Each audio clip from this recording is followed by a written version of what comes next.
How big a blow is this to Portsmouth? It is a big blow. It'll be around 1,000 job losses out of a workforce in the dockyard of around 11,000.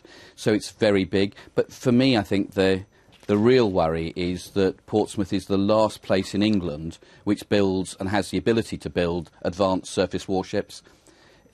All of the yards being able to do that in the future will be in Scotland. What happens if Scotland chooses to become independent? The Royal Navy has never bought ships from outside our shores. Now it'll have to go looking to a foreign country to buy ships, to go to France, to Germany, to Scotland, and that's very, very bad strategically for the defence of the UK. If Scotland was to vote independent, and we'll know that on September the 18th next year, less than a year to go, won't that capacity have to be moved to England? Because the Royal Navy has never bought ships from any foreign power, and by that time Scotland would be a foreign power. Yes, and that's just a huge waste of money. The MOD have done this before. Barrow in Furness is where they build submarines, and they let most people go at Barrow in Furness. We lost all the skills.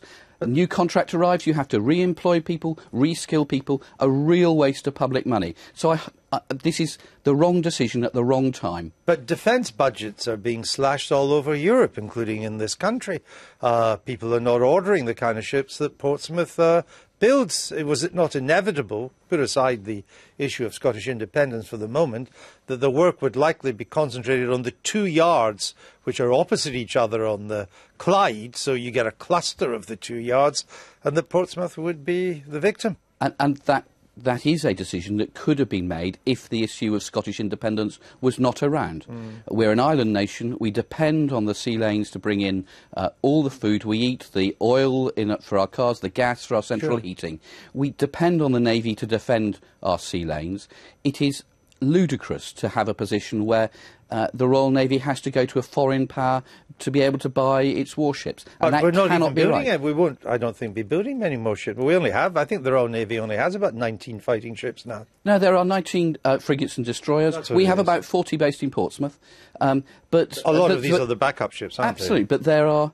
the size of the Royal Navy has shrunk. We now have 1/3 of the number of frigates and destroyers we had when Mrs Thatcher came to power.